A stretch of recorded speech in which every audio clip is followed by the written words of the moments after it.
श्री राम दोस्तों, आप सभी का गरिमा शर्मा के ब्लॉग में बहुत-बहुत स्वागत है। तो आप लोग देख रहे हैं कि भई हम कहीं जा रहे हैं और आप सबने थंबनेल भी पढ़ लिया होगा। तो जी हाँ, एक यहाँ पे एक ऐसी जगह है जहाँ पे सीता माता के पदचिन्ह हैं यानी फुटप्रिंट्स हैं। और जैसा कि मैं अभी बैंगलोर में रह रही हूँ, तो जैसे ही मुझे इस जगह के बारे में पता चला तो हम निकल पड़े। तो हम मेन गेट में एंट्री कर चुके थे। अब हमें जब तक आपको छोटा-सा इंट्रोडक्शन दे देती हूँ कि ये जगह क्या है। तो गाइज़ मैं जा रही हूँ आज लेपाक्षी। लेपाक्षी एक टाउन है जो कि आंध्र प्रदेश में है और ये बैंगलोर से 140 किलोमीटर दूर है। तो हम लोग निकल पड़े थे लेपाक्षी के लिए लगभग सुबह 8 बजे और अभी फ़िलहाल साढ़े 9 बज रहे हैं, यानी हम डेढ़ घंटे में यहाँ पे पहुँच गए थे। तो कहा जाता है कि यहाँ पर सीता माता के फुटप्रिंट्स के निशान हैं। तो गाइज़ बाहर की खूबसूरती देखिए, बहुत ही खूबसूरत जगह है ये और हम अपनी जगह पहुँच गए थे। तो मैं आपको छोटी-सी चीज़ें और बता दूँ कि जो टेम्पल है इसको लिपाक्षी टेम्पल इसलिए बोला जाता है क्योंकि ये लिपाक्षी टाउन में है। बेसिकली ये टेम्पल वीरभद्र टेम्पल है। अब वीरभद्र जी आप सब जानते होंगे कि ये भगवान शिव का एक स्वरूप थे।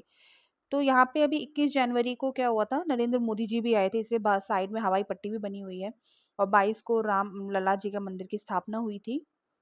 तो यहाँ पे सारी तैयारियां भी हो रखी थी, लाइक पोस्टर्स वगैरह लगे हुए थे और साइड में ये देख रहे हैं आप, जटायु जी का स्टैचू भी आपको दिख गया होगा। तो यानी हम अपनी जगह पहुंच गए थे। बस फिर क्या, हमने गाड़ी पार्क की और हम फटाफट से निकल चले मंदिर की ओर। बाकी चीज़ें मैं आपको बीच में वहीं पे बताऊंगी। आप मेरे ब्लॉग पे बने रहिएगा और देखिए क्या सच में यहाँ पे सीता माता के फुटप्रिंट्स हैं। हम आगे जा रहे थे और यहाँ पे साइड में छोटी-छोटी शॉप्स थी, जो खिलौने वगैरह की दुकानें थी। तो गाइज़ जब भी आप आओ यहाँ पे, आप मिड डेज़ में आएँ, वीकेंड्स में ना आएँ क्योंकि यहाँ बहुत भीड़ होती है और ज़्यादा भीड़-भाड़ ख़ैर मुझे पसंद नहीं आती है। तो हम लोग मिड वीक में आए थे, मिड डेज़ में आए थे, तो ज़्यादा भीड़ नहीं थी यहाँ पे और सामने मुझे देखने को मिला कि यहाँ पे एक फंक्शन की तैयारी भी हो रही थी। तो मुझे लगा कोई मंदिर का फंक्शन तो नहीं हो रहा है। तो मैंने फिर जो भैया थे साइड में उनसे पूछा कि भैया यहाँ पे क्या हो रहा है? उन्होंने बताया मैडम यहाँ पे हमारे एमएलए आ रहे हैं। तो उनके लिए हम तैयारी कर रहे हैं और आज शाम को ही यहाँ पे फंक्शन है। पायल यहाँ पे अपने लिए एक मास्क देख रही थी, वो भूत वाले, पर हमने बोला कि चलो कोई ज़रूरत नहीं है यहाँ पे भूत वाले मास्क लेने की, अपनी शक्ल पहले आईने में देख लो। फिर बस क्या, हम चल पड़े और हम एंट्री ले रहे थे मंदिर में। और साइड में यहाँ पे देखिए बहुत सुंदर-सुंदर दोनों लेफ्ट राइट में पार्क बने हुए थे। तो हमने देरी ना करते हुए मंदिर में चल दिए और गाइस ये मंदिर क्या है, सीधे के सीधे पत्थरों पे ही बना हुआ है। मतलब इनमें जॉइंट्स नहीं है। कहने का मतलब ये है कि इनमें सीमेंट वगैरह का इस्तेमाल नहीं हुआ है। पत्थर के ऊपर पत्थर रख के डायरेक्ट काम किया हुआ है। तो अब हम आप यहाँ पे देख रहे होंगे कि भाई जो भी पत्थर है, जो भी रॉक है, उस पे कितनी अच्छी कार्विंग की हुई है, स्टैचूज़ बनाए गए हैं। और ये सब काम सोचने की बात है कि आज के टाइम पे मशीन्स होती हैं, पहले तो सिर्फ लोगों को अपने हाथों से काम करना होता था। वो लोग कितनी मेहनत से काम करते थे कि मूर्तियों को एक स्वरूप देते थे और कोई भी गलती नहीं होती थी। यहाँ पे इतने सारे पिलर्स थे, सबकी कलाकृति देखने लायक थी और मैं इनको देख के खो गई और मैं भूल गई कि मुझे वीडियो भी बनाना है। फिर मुझे याद है, मैंने दोबारा वीडियो बनाना स्टार्ट किया और यहाँ पे आप देख रहे हैं कि सभी पिलर्स पे मूर्तियाँ बनी हुई हैं। अब आप सोच रहे होंगे कि ये मूर्तियाँ किन लोगों की हैं? तो ये मूर्ति जनरली आप देखेंगे ये ब्रह्मा जी हैं, विष्णु जी हैं, शिव जी हैं, जो भी संत होते थे उनकी यहाँ पे कलाकृति बनाई गई थी, मूर्तियाँ बनाई गई थी, जो भी म्यूजिशियन थे उनकी बनाई गई थी। बेसिकली ये टेम्पल क्या है, शिव जी को समर्पित है, तो उनके 14 अवतार आपको यहाँ पे देखने को मिलेंगे। तो हमने देरी ना करी, हमने देखा यहाँ पे अंदर मंदिर में भीड़ हो रही है, तो हम फटाफट से मंदिर की तरफ गए कि पहले मंदिर में माँ भगवान जी के दर्शन कर लेते हैं, वीरभद्र भगवान के। हम मंदिर में घुस चले और ये देखिए, मंदिर इतना ज़्यादा पुराना था, बहुत ज़्यादा पुराना था, पर मंदिर बहुत खूबसूरत है और ऊपर आप सीलिंग पे देख रहे होंगे महाभारत और रामायण के पेंटिंग्स बनाई गई थी और वो सामने वीरभद्र भगवान जी थे। मुझे पंडित जी ने मना कर दिया था वीडियो बनाने के लिए, तो इसलिए मैंने उनकी रिस्पेक्ट करी और पहले दर्शन करे। फिर मुझे मौका मिला तो मैंने सोचा मैं आपको कुछ दिखा देती हूँ मंदिर के अंदर। तो साइड में उन्होंने एक गेट बंद किया हुआ था, वहाँ पे किसी को जाना अलाउ नहीं था। ये थी हमारी पार्वती माता, जो कि जब शिव जी यहाँ हैं तो पार्वती जी कहाँ रह जाती। और यहाँ पे एक और गेट हमें देखने को मिला जो भी बंद कर रखा था। हम जा रहे थे, हमने देखा कि ऊपर क्या है, पेंटिंग्स बनी हुई थी। वो काफ़ी ज़्यादा पुराना मंदिर है, तो इसमें क्या है, रेनोवेशन का काम शायद नहीं हुआ है, बट अभी भी वो पेंटिंग्स आपको देखने को मिलेंगी। और यहाँ पे थे रामलिंगम, कहा जाता है कि भगवान राम ने यहीं पे आके पूजा अर्चना की थी, तो इसलिए इसका नाम रामलिंगम किया गया है। ये भी एक शिव जी का स्वरूप ही है। फिर हम आगे बढ़े और आगे बढ़ के देखते हैं कि यहाँ पे माता काली की मूर्ति थी, जो कि भद्रकाली रूप में थी। हमने उनका भी आशीर्वाद लिया और फिर हम आगे शिव जी का आशीर्वाद लेते हुए हम आगे बढ़ते गए और हमने देखा कि एक स्पेशल अंदर, काफ़ी अंदर को जाके एक मंदिर बना हुआ था, जिसको भगवान राम लिखा हुआ था। तो ये थे भगवान राम की मूर्ति थी।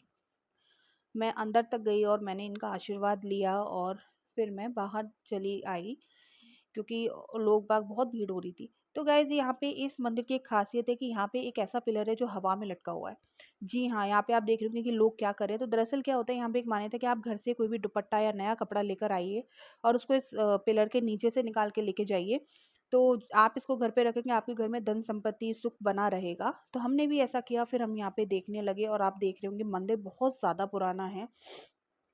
मंदिर के दर्शन करने के बाद हम निकल पड़े थे प्रांगण की ओर, जो मंदिर से जस्ट सटा ही हुआ था। और धूप इतनी ज़्यादा हो रही थी कि और सुबह के 10 बज रहे थे लगभग। धूप बहुत ज़्यादा थी और हमारे पाँव जलने लगे थे और यहाँ पे लोग बाग थक के रेस्ट भी कर रहे थे। पर पाँव जलाना बनता है, क्योंकि जब आप इतनी खूबसूरत जगह आए हो तो कुछ पाने के लिए कुछ खोना पड़ेगा ही पड़ेगा आपको। यहाँ पे लोग बाग फ़ोटोग्राफ्स वगैरह क्लिक करा रहे थे, तो हम आगे बढ़े और हमने देखे वहाँ पे एक बड़े से शिव जी थे। और ये शिव जी इतने खूबसूरत थे, इनकी हाइट लगभग 200 मीटर की बोली जाती है और कहा जाता है कि ये एक ही बार में बनाए गए हैं। मतलब इनमें कहीं भी जॉइंट नहीं है, ये एक ही रॉक रॉक के ऊपर इनको बनाया गया है। हमने यहाँ पे कुछ फ़ोटोग्राफ्स क्लिक कराए और फिर हम चल दिए आगे की ओर। तो गाइज़ इस ब्लॉग में मैंने कोशिश करी है कि मैं कुछ भी ना छोड़ूँ, मैं ज़्यादा से ज़्यादा चीज़ें कवर करूँ।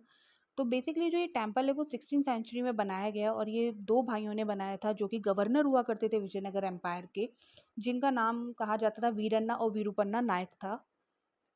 और ये मंदिर आप देख रहे होंगे कि नीचे वो जो रॉक है वो ऊबड़-खाबड़ है। तो ये बात सच है कि ये मंदिर एक ग्रेनाइट रॉक के ऊपर बनाया गया है, जिसकी शेप टॉर्टोइस शेप की है, जिसको कुर्माशिला बोला जाता है।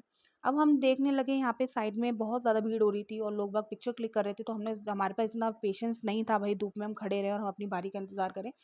हम आगे चल दिए और देखें यहाँ पे साइड में एक बड़े से गन्नू बनाए हुए थे और पिलर्स के ऊपर देखिए आप शिव जी की मूर्तियाँ थीं, नाग देवता बने हुए थे और बहुत सारी कलाकृति बनी हुई थी, जिनमें 14 अवतार थे शिव के, उनकी पेंटिंग्स थीं, संत जन थे। और ये हमारे गन्नू यहाँ पे गाइड अंकल थे, वो बता रहे थे इस मंदिर के रहस्यों के बारे में।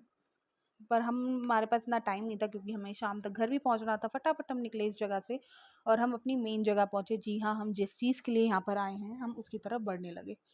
तो आप यहाँ पे देख रहे होंगे कि साइड में जो ये शेर वगैरह बने हुए हैं, ये सब एक चाइनीज़ स्टाइल में बनाए गए हैं। तो यहाँ पे जो है मिक्स स्टाइल यूज़ किया गया है इस मंदिर को बनाने के लिए। बेसिकली ये विजयनगर स्टाइल पे ही मंदिर बनाया गया है और ये इतनी बड़ी-बड़ी मूर्ति थी, जो म्यूजिशियंस होते थे, डांसर्स होते थे, नर्तकी की मूर्तियाँ बनी हुई थी ये सारी। और सामने देखिए एक और गेट है जो दूसरे प्रांगण में जाने के लिए है। तो मेरे को साइड में एक जगह दिखी, मैंने सोचा मैं देख कर आती हूँ वहाँ पे क्या है, और इतने में पीछे से अनाउंसमेंट होना चालू हो गया कि जो भी भक्तजन यहाँ आए हैं वो प्लीज़ प्रसादम लेके जाएँ। तो प्रसादम का मतलब भंडारा, जैसे हम नॉर्थ वाले भंडारा बोलते हैं, यहाँ पे लोग प्रसादम बोलते हैं। तो मुझे इतनी खुशी हुई कि भई पहले जल्दी से दर्शन करो सीता माता के और फटाफट निकलो यहाँ से। मुझे भूख भी लगने लगी थी इतनी धूप में, मैं थक गई थी, मुझे रेस्ट करना था। तो ये हवन कुंड है भाई, जो भी यहाँ पे पूजा पाठ होता होगा वो यहीं पे होता होगा। और साइड में हमें दुर्गा माता का एक छोटी सी कटआउट देखने को मिला। हमने उनके दर्शन करे और हम चल दिए बाहर की तरफ, और मैं आपको यहाँ से दिखाती हूँ कि मंदिर कैसा दिखता है। तो ये था मंदिर, सामने आप देख रहे होंगे, और ये पूरा इस तरीके से है। और देखिए जगह कितनी सुंदर है, मैंने बिल्कुल भी एडिटिंग नहीं किया, जैसा है मैंने वैसा ही बिल्कुल दिखाया है सारी चीज़ों को। सेम इतना ही बड़ी दूसरी जगह था। हमने फटाफट से शिव जी के दर्शन किए और हम निकल पड़े अपने मेन पॉइंट की तरफ। तो बस गेट में हमने एंट्री की और देखा यहाँ पे बहुत भीड़ हो रही थी, तो हम समझ गए कि यहीं पे वो जगह है जहाँ हमें आना था। तो यहाँ पे देखिए साइड में पायल खड़े होके मुझे बता रही थी कि आप आओ देखो, ये हैं सीता माता के पाँव। तो हम देखने लगे। तो गाइज़ ये देखिए यहाँ पे ये हैं सीता माता के पाँव के निशान। पहले तो मुझे यकीन नहीं हुआ, क्योंकि ये पाँव बहुत बड़ा था, इसमें मैं बोल रही हूँ कि करीब 50 आदमियों के पाँव आ जाएंगे, इतना बड़ा पाँव था ये। और सामने ही बजरंगी जी की मूर्ति भी बनाई हुई थी पत्थर के ऊपर। और ये देखिए ये इतनी बड़ी जगह है। सेम ऐसा ही एक और कॉरिडोर और एक और प्रांगण इसके आगे भी था। तो हमारे में इतनी हिम्मत नहीं थी कि भाई अब मैं वहाँ जाऊँ, क्योंकि बहुत धूप हो रही थी और वो कहा जाता है कि वो पूरा 2 कॉपी था। तो बस हम लोग फिर यहाँ से निकल पड़े। हमने पूरा देखा और बस हम फटाफट आ गए एक प्रसादम लेने के लिए यानी भंडारा खाने के लिए। हमने अपनी चप्पलें उतारी और इस हॉल में हमने फटाफट एंट्री करी। मुझे लगा था मैं ही भूखी हूँ, बट देखा यहाँ पे भाई मेरे जैसे और भी लोग हैं, सब भूखे हैं। तो मैंने देखा यहाँ पे सब सेल्फ सर्विस थी। तो गाइज़ मुझे एक चीज़ यहाँ पे बहुत अच्छी लगी कि आप जो भी है अपना खाओगे, आप खाओ, अपने बर्तन आपको खुद ही धोने हैं जो भी आप इस्तेमाल करोगे। तो ये बात सही है कि भाई जो खा रहे हो आप अपना खुद धोएँ और रखें। और फटाफट से मैंने लिए चावल और ये कुछ मीठा सा मुझे खिचड़ी टाइप का दिखा था, और उसके बाद सांभर था और कर्ड राइस भी थे। पर उन अंकल ने मुझे कर्ड राइस नहीं दिए, बोले पहले आप इतना खा कर आओ। वो भी सही बात थी, वेस्टेज ना हो, पर उन्हें क्या पता था मैं भूखी थी। तो मैंने फटाफट खाना खाया और हम लोग निकल वापस आ गए मंदिर वाले एरिया में। और यहाँ पे एक गार्डन था जो मैंने पहले दिखाया था। हमने सोचा अब थोड़ा यहाँ बैठ के रेस्ट कर लिया जाए। तो यहाँ पे साइड में क्या था, कीचड़ कीचड़ हो रहा था, तो मेरे को ध्यान नहीं रहा, मैंने उस पे पैर रखा, मैं फिसलते फिसलते बच गई अभी।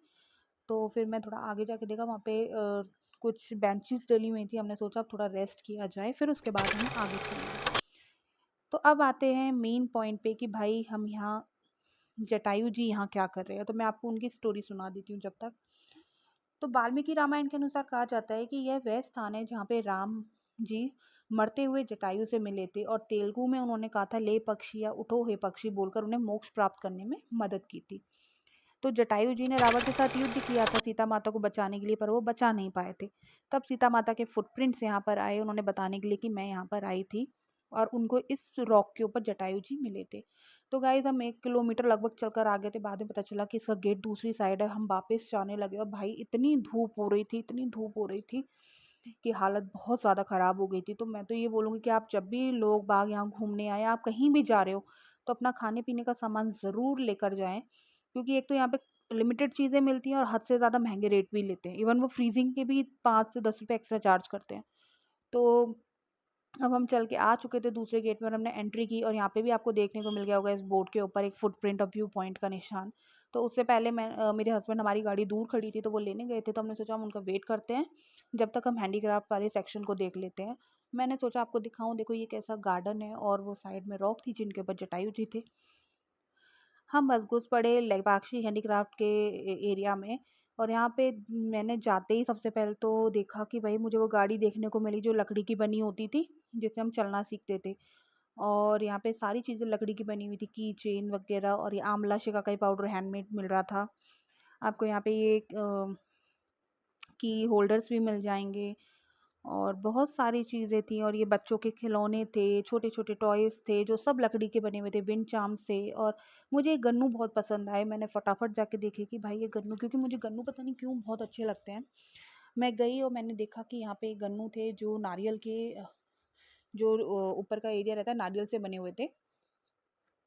बस फिर क्या हम थोड़ा आगे बढ़े और आगे देखा यहाँ पे छोटे छोटे छाते थे, और गाड़ी थी, बैलगाड़ी थी, और साइकिल्स थे। और यहाँ पे मुझे एक छोटे से टेबल कुर्सी देखने को मिले जो मतलब डेकोरेशन का बहुत अच्छा आइटम था, बट बहुत कॉस्टली था, तो इसलिए मैंने कुछ नहीं लिया।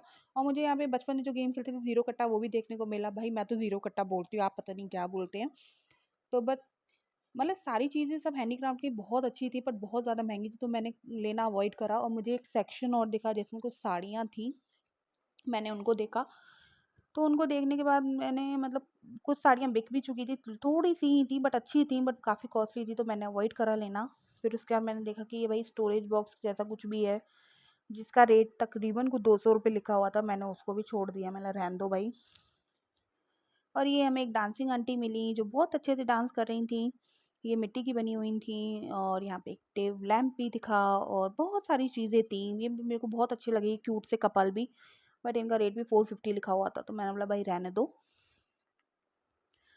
बस इस तरीके से यहाँ पे बहुत कुछ था। फिर मुझे मेरा सेक्शन देखने को मिला जिसमें 30 से 40 रुपए की चीज़ें मिल रही थी। मैं बहुत कंजूस हूँ भाई। तो मुझे यहाँ पे ब्रेसलेट दिखे, मैंने काफ़ी सालों बाद ब्रेसलेट देखा। पहले मुझे ब्रेसलेट का बहुत शौक होता था, मैंने 5 से 10 खरीद ली। और ये अम्मा यहाँ पे एक सीटी बजा बजा के दिखा रही थी जो कि लकड़ी की बनी हुई थी। बस फिर हम वहाँ से निकल पड़े जटायु जी के दर्शन करने के लिए, क्योंकि ये सीढ़ियाँ तकरीबन 100 से लगभग के आसपास हैं। तो हम यहाँ पे निकल पड़े। मैंने सोचा भाई हालत ख़राब होने वाली है अब, तो मैं बहुत स्लो स्लो धीरे धीरे चलने लगी आगे। और पर यहाँ पे यार खूबसूरती बहुत अच्छी थी कि एक बार को आप यहाँ पे जब आओगे ना, तो आप धूप वगैरह सब भूल जाओगे। और वो देखिए मैं वहाँ जाना था सामने, और हम बस चलने लगे भाई, जल्दी से हम उस जगह पहुँचे, हम जटायु जी के दर्शन करें। बट यहाँ पे क्या था कि ये जो सीढ़ियाँ जा रही हैं, ये जटायु जी के सामने वाली रॉक पे जा रही हैं। हमें जटायु जी की वाली रॉक पे जाना अलाउ नहीं था, क्योंकि वहाँ पे किसी भी टूरिस्ट का जाना अलाउ नहीं है। अब वो क्यों नहीं है वो तो अब इन लोगों को ही पता होगा।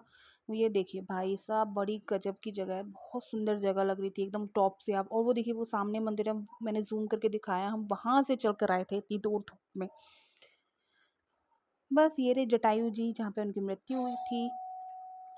तो ये रहे थे जटायु जी, हम वहाँ जा नहीं सकते थे। तो आप लोगों के लिए मैं बताती हूँ, आज मैं आपको एक सरप्राइज़ देने वाली हूँ। जी हाँ, हम यहाँ पे आए थे, जब सीता माता यहाँ हैं तो राम जी कहाँ रहते? हम आए हैं राम जी के फुटप्रिंट के दर्शन करने के लिए भी, क्योंकि जटायु जी को वो यहीं मिले थे, तो उनके पाँव के निशान भी यहाँ हैं और सब लोग उनके दर्शन के लिए ऊपर जा रहे थे। तो हम भी फटाफट वहाँ गए और यहाँ पे भीड़ को चीरते हुए हमने जाके देखा, और वहाँ पे हमें, हटो भैया साइड हटो, हमें देखने को मिले ये फुटप्रिंट, और ये थे भगवान राम के चिन्ह। तो हमने इनको आशीर्वाद लिया, और आप साइड में देख लेंगे लोग बागों ने कैसे अपने गर्लफ्रेंड बॉयफ्रेंड के नाम लिखे हैं। तो ये रिक्वेस्ट है कि भाई जो भी आओ यहाँ गंदगी ना करें। हम आ गए थे और हम अपनी गाड़ी का वेट कर रहे थे। अब हम बहुत ज़्यादा थक गए थे, हमें लगा था हम घर पहुँचे। तो बस लास्ट में गाइस आपसे ये रिक्वेस्ट है, अगर आपको मेरी वीडियो थोड़ी सी भी अच्छी लगी हो तो please do like and subscribe my channel. नहीं भी अच्छी लगी हो तो भी भाई सब्सक्राइब कर दो, सब्सक्राइब करने से कुछ नहीं जा रहा, मैंने बहुत मेहनत की है। चलो आपको मिलते हैं अब अपने नेक्स्ट ब्लॉग में। आप अपने घर में खुश रहिए, धन्यवाद।